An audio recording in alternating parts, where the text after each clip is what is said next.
दोस्तों, आज के वीडियो में हम लेके आए हैं अकबर से संबंधित महत्वपूर्ण वन लाइनर रिवीजन प्रश्नों को। तो आइए देखते हैं आज का हमारा पहला प्रश्न। पहला प्रश्न है कि वह स्थान जहां पर अकबर को हुमायूं की मृत्यु की सूचना मिलने पर राजगद्दी पर बैठाया गया था, तो वह था कलानौर।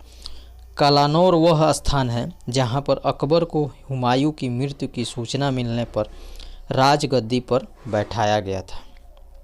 अगला प्रश्न है, हल्दी घाटी के युद्ध के पीछे अकबर का मुख्य उद्देश्य था। राणा प्रताप को अपने अधीन लाना हल्दी घाटी के युद्ध के पीछे अकबर का मुख्य उद्देश्य था। अगला प्रश्न, हल्दी घाटी का युद्ध हुआ था, तो 1576 ईस्वी में हल्दी घाटी का युद्ध हुआ था। हल्दी घाटी का युद्ध 1576 ईस्वी में हुआ था। अगला प्रश्न, हल्दी घाटी के युद्ध में महाराणा प्रताप की सेना के सेनापति कौन थे? तो हकीम खान हल्दी घाटी के युद्ध में महाराणा प्रताप की सेना के सेनापति थे। अगला प्रश्न, अकबर ने सर्वप्रथम वैवाहिक संबंध राजपूतों के जिस गृह से स्थापित किए थे वह था, तो कछवाहों से। अकबर ने सर्वप्रथम वैवाहिक संबंध कछवाहों से स्थापित किए थे। अगला प्रश्न, चिश्ती संत की दरगाह जहां पर अकबर दर्शन हेतु अधिक जाता था, तो वो थे मोइनुद्दीन चिश्ती। मोइनुद्दीन चिश्ती के दरगाह पर अकबर दर्शन हेतु अधिक जाते थे। अगला, अधम खां, बैरम खां, बाज बहादुर तथा पीर मुहम्मद खां में से वह जिसे अकबर ने स्वयं मारा था, तो अधम खां को। अकबर ने अधम खां को स्वयं मारा था। राजपूताना का वह राज्य जिसने अकबर की संप्रभुता स्वयं स्वीकार नहीं की थी, तो मेवाड़ राज्य। मेवाड़ राज्य अकबर की संप्रभुता स्वयं स्वीकार नहीं की थी।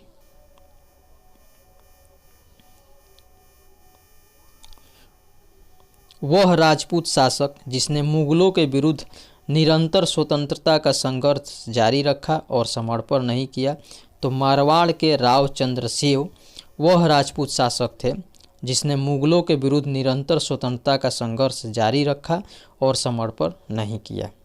अगला प्रश्न, अकबर के साथ युद्ध करने वाली दुर्गावती रानी थी, तो रानी दुर्गावती मंडला अथवा गोंडवाना की रानी थी। अकबर के साथ युद्ध करने वाली दुर्गावती मंडला अथवा गोंडवाना की रानी थी। अगला प्रश्न, अबुल फजल की मृत्यु हुई, शहजादा सलीम के कारण अबुल फजल की मृत्यु हुई थी। अबुल फजल की मृत्यु शहजादा सलीम के कारण हुई थी।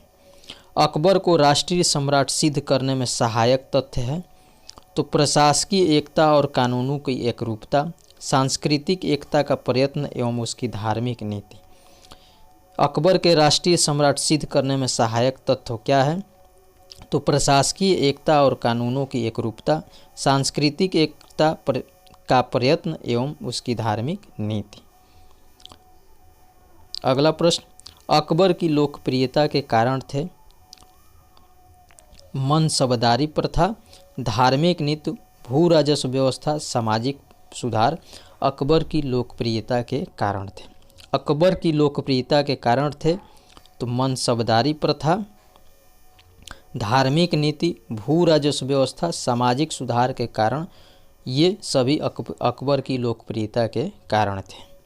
अगला प्रश्न, वह मुस्लिम शासक जिसने तीर्थ यात्रा कर समाप्त कर दिया था, तो वह था अकबर। अकबर वह मुस्लिम शासक था जिसने तीर्थ यात्रा कर समाप्त कर दिया था।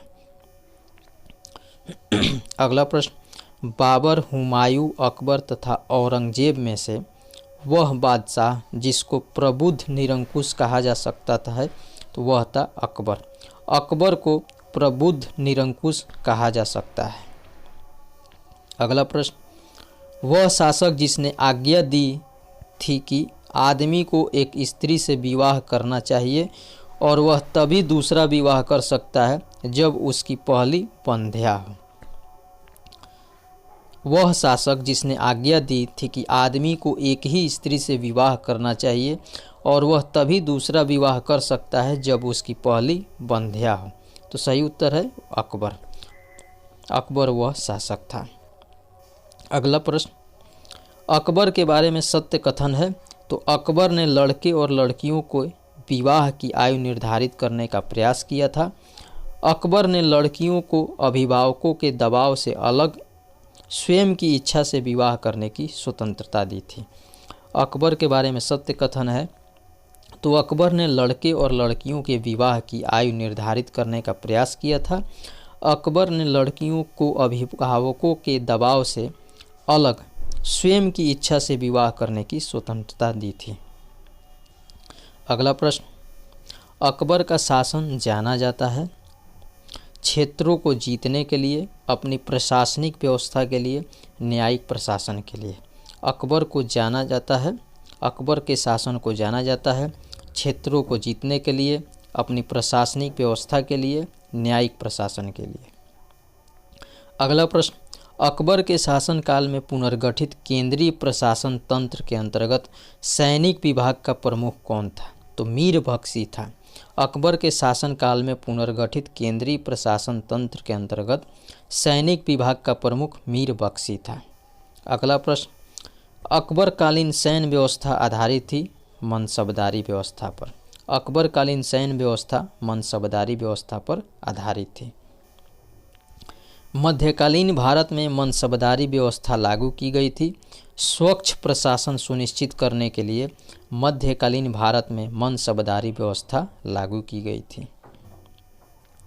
अगला प्रश्न, अकबर द्वारा दीवान का पूर्ण रूपेण दर्जा दिया जाने वाला प्रथम व्यक्ति था मुजफ्फर खां। अकबर द्वारा दीवान का पूर्ण रूपेण दर्जा दिया जाने वाला प्रथम व्यक्ति कौन था? तो मुजफ्फर खां था। अकबर ने जिस मनसबदारी प्रणाली को लागू किया वह उधार ली गई थी मंगोलिया में प्रचलित प्रणाली से। अकबर ने जिस मनसबदारी प्रणाली को लागू किया वह मंगोलिया में प्रचलित प्रणाली से उधार ली गई थी। अकबर के काल में हर 10 घुड़सवार सैनिकों के लिए मनसबदारों को रख रखाव करना पड़ता था 20 घोड़ों का। अकबर के काल में हर 10 घुड़सवार सैनिकों के लिए मनसबदारों को रख रखाव करना पड़ता था 20 घोड़ों का। जाबती, दहसाला, नसक तथा कानकूट में से वह कर व्यवस्था जिसे बंदोबस्त व्यवस्था के नाम से भी जाना जाता है तो वह था दहसाला। दहसाला को बंदोबस्त व्यवस्था के नाम से भी जाना जाता है। अकबर काल में भू राजस्व व्यवस्था की एक प्रसिद्ध नीति आईन दहसाला पद्धति निर्मित की गई थी टोडरमल द्वारा। टोडरमल द्वारा अकबर के काल में भू राजस्व व्यवस्था की एक प्रसिद्ध नीति आईन दहसाला पद्धति निर्मित की गई थी। किसके द्वारा? टोडरमल द्वारा आईन दहसाला पद्धति निर्मित की गई थी टोडरमल द्वारा। जब्ती प्रणाली उपज थी अकबर की। अकबर की जब्ती प्रणाली उपज थी। भू राजस्व प्रशासन के क्षेत्र में शेर शाह एवं अकबर के बीच नैरंतर्य की कड़ी था तो टोडरमल। भू राजस्व प्रशासन के क्षेत्र में शेर शाह एवं अकबर के मध्य नैरंतर्य की कड़ी था टोडरमल। अकबर ने दीन ए इलाही प्रारंभ किया तो 1582 ईस्वी में अकबर ने दीन ए इलाही प्रारंभ किया था।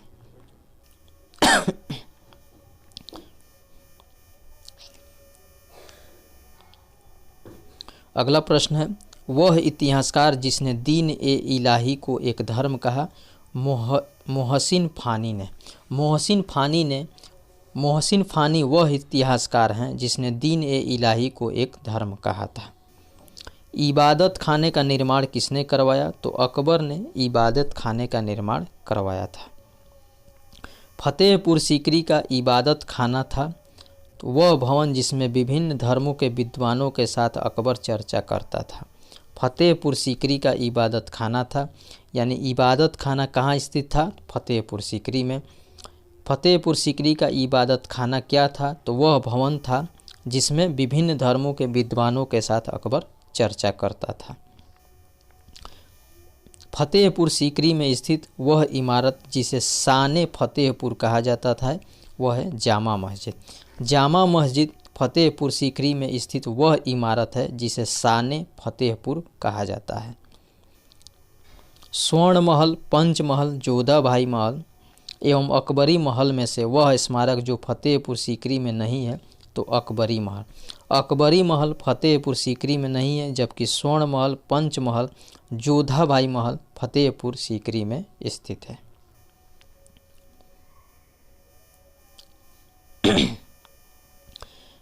दिल्ली में स्थित वह ऐतिहासिक स्मारक जो भारतीय तथा फारसी वास्तुकला शैली का उदाहरण है हुमायूं का मकबरा। हुमायूं का मकबरा दिल्ली में स्थित वह ऐतिहासिक स्मारक है जो भारतीय तथा फारसी वास्तुकला शैली का उदाहरण है। सुलह-ए-कुल का सिद्धांत प्रतिपादित किया गया था अकबर द्वारा। सुलह-ए-कुल का सिद्धांत किसके द्वारा प्रतिपादित किया गया? अकबर के द्वारा। अकबर द्वारा अपनाई गई सुलह-ए-कुल जिसको कहा जाता है सार्वभौम शांति तथा भाईचारा। सुलह-ए-कुल का मतलब होता है सार्वभौम शांति तथा भाईचारा। तो अकबर द्वारा अपनाई गई सुलह-ए-कुल की अवधारणा आधारित थी राजनीतिक उदारता पर आधारित थी। सुलह-ए-कुल की अवधारणा धार्मिक सहनशीलता तथा उदारवादी सांस्कृतिक दृष्टिकोण पर। सुलह-ए-कुल की अवधारणा आधारित थी राजनीतिक उदारता, धार्मिक सहनशीलता तथा उदारवादी सांस्कृतिक दृष्टिकोण पर। वह मुगल बादशाह जिसके विरुद्ध जौनपुर से फतवा जारी हुआ था वह था अकबर। अकबर वह मुगल बादशाह है जिसके विरुद्ध जौनपुर से फतवा जारी हुआ था। अकबर ने कहाँ पर बुलंद दरवाज़ा बनवाया? तो वह था फतेहपुर सीकरी में। फतेहपुर सीकरी में अकबर ने बुलंद दरवाज़ा बनवाया था। जहांगीर, शाहजहां, हुमायूं तथा अकबर में से वह मुगल सम्राट जिसने शिक्षा संबंधी सुधार किए थे वह था अकबर। अकबर ने शिक्षा संबंधी सुधार किए थे। अकबर द्वारा बनवाई गई श्रेष्ठतम इमारतें पाई जाती हैं फतेहपुर सीकरी में। अकबर द्वारा बनवाई गई श्रेष्ठतम इमारतें फतेहपुर सीकरी में पाई जाती है। अकबर के शासन में इलाहाबाद में 40 स्तंभ युक्त मंजिल के निर्माण में 5000 से 20,000 लोगों ने 40 साल तक काम किया था। यह कथन विलियम फिंच का है। अकबर के शासन में इलाहाबाद में 40 स्तंभ युक्त मंजिल के निर्माण में 5000 से 20,000 लोगों ने 40 साल तक काम किया। यह कथन विलियम फिंच का है। अकबर द्वारा बनाई गई वह इमारत जिसका नक्शा बौद्ध विहार की तरह है वह है पंचमहल। अकबर द्वारा बनाई गई पंचमहल वह इमारत है जिसका नक्शा बौद्ध विहार की तरह है। जहांगीर महल कहाँ स्थित है? तो आगरा में जहांगीर महल स्थित है। जहांगीर महल आगरा में स्थित है। अगला प्रश्न, दिल्ली का लाल किला, आगरा का किला, इलाहाबाद का किला एवं लाहौर का किला में से वह किला जिसका निर्माण अकबर के राज्यकाल में नहीं कराया गया था वह था दिल्ली का लाल किला। दिल्ली के लाल किले का निर्माण अकबर के राज्यकाल में नहीं कराया गया था, जबकि आगरा का किला, इलाहाबाद का किला एवं लाहौर के किला अकबर के राज्य के काल में निर्माण कराया गया था। अगला प्रश्न बादशाह और उनके मकबरे से संबंधित है। बाबर जो कि 1526 से 1530 ईस्वी तक शासन किया, उसका मकबरा काबुल में स्थित है। अकबर का शासनकाल 1556 से 1605 ईस्वी तक था। अकबर का मकबरा सिकंदरा में स्थित है। जहांगीर 1605 से 1627 ईस्वी तक शासन किया और जहांगीर का मकबरा लाहौर में स्थित है। शाहजहां का शासनकाल है 1628 से 1658 ईस्वी और शाहजहां का मकबरा आगरा में स्थित है। औरंगजेब का शासनकाल है 1658 से 1707 ईस्वी। औरंगजेब का मकबरा औरंगाबाद में स्थित है। एक बार और देखते हैं। बाबर का शासनकाल है 1526 से 1530 ईस्वी तक और बाबर का मकबरा काबुल में स्थित है। अकबर का शासनकाल है 1556 से 1605 ईस्वी तक और अकबर का मकबरा सिकंदरा में स्थित है। जहांगीर का शासनकाल है 1605 से 1627 ईस्वी और जहांगीर का मकबरा लाहौर में स्थित है। शाहजहां का शासनकाल है 1628 से 1658 ईस्वी और शाहजहां का मकबरा आगरा में स्थित है। औरंगजेब का शासनकाल है 1658 से 1707 ईस्वी और औरंगजेब का मकबरा औरंगाबाद में स्थित है। अगला, अकबर के काल में महाभारत का फारसी अनुवाद जिसके निर्देशन में हुआ था वह थे फैजी। फैजी अकबर के काल में महाभारत का फारसी में अनुवाद फैजी के निर्देशन में हुआ था। महाभारत का फारसी में अनुवाद फैजी के निर्देशन में हुआ था अकबर के शासनकाल में। अब्दुल कादिर बदायूनी, अबुल फजल, निजामुद्दीन अहमद तथा शेख मुबारक में से वह जिसने महाभारत का फारसी में अनुवाद किया था तो अब्दुल कादिर बदायूनी ने महाभारत का फारसी में अनुवाद किया था। महाभारत के फारसी अनुवाद का शीर्षक क्या है? रज्मनामा। महाभारत को रज्मनामा नाम से भी जाना जाता है। महाभारत का फारसी अनुवाद रज्मनामा है। अगला प्रश्न, वह जो अकबर की इच्छा अनुसार रामायण का फारसी में अनुवाद किया था तो अब्दुल कादिर बदायूनी जो अकबर की इच्छा अनुसार रामायण का फारसी में अनुवाद किया था। अगला प्रश्न, मोहम्मद हुसैन, मुक्कल खां, अब्दुल अस्मद, मीर सैयद अली में से वह जिसे सम्राट अकबर द्वारा जरी कलम की उपाधि दी गई थी वह था मोहम्मद हुसैन। सम्राट अकबर द्वारा जरी कलम की उपाधि मोहम्मद हुसैन को दी गई थी। जैन साधु जो अकबर के दरबार में कुछ वर्ष रहा और जिसे जगत गुरु की उपाधि से सम्मानित किया गया वह था हरिविजय सूरी। अकबर ने हरिविजय सूरी को जगत गुरु की उपाधि से सम्मानित किया था, जो कि एक जैन साधु थे। हरिविजय सूरी एक जैन साधु थे। अबुल हसन, दसवंत, किशन दास एवं उस्ताद मंसूर में से वह जो मुगल सम्राट अकबर के समय का प्रसिद्ध चित्रकार था तो वह था दसवंत। दसवंत सम्राट अकबर के समय का प्रसिद्ध चित्रकार था। अगला प्रश्न, इंग्लैंड की रानी एलिजाबेथ प्रथम का समकालीन भारतीय राजा कौन था तो अकबर। अकबर इंग्लैंड की रानी एलिजाबेथ प्रथम का समकालीन भारतीय राजा था। भारत का वह शासक जिसके शासनकाल में इंग्लिश ईस्ट इंडिया कंपनी का गठन हुआ तो बादशाह अकबर। भारत का वह शासक जिसके शासनकाल में इंग्लिश ईस्ट इंडिया कंपनी का गठन हुआ तो बादशाह अकबर। अगला प्रश्न, वह मध्यकालीन भारतीय लेखक जिसने अमेरिका की खोज का उल्लेख किया है तो अबुल फजल। अबुल फजल वह मध्यकालीन भारतीय लेखक है जिसने अमेरिका की खोज का उल्लेख किया है। अगला प्रश्न, अकबर के दरबार में आने वाला पहला अंग्रेज व्यक्ति कौन था तो वो था Ralph Finch. Ralph Finch Akbar के दरबार में आने वाला पहला अंग्रेज व्यक्ति था। अगला,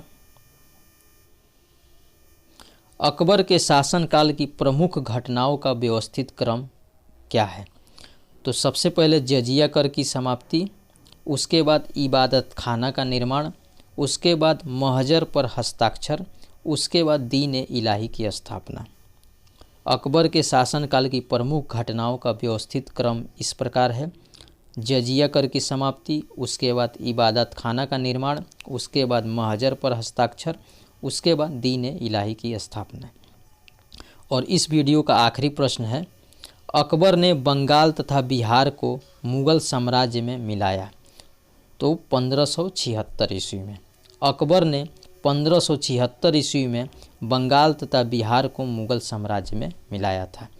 तो ये था हमारा आज का वीडियो कैसा लगा आप हमारे कमेंट बॉक्स में ज़रूर बताइएगा।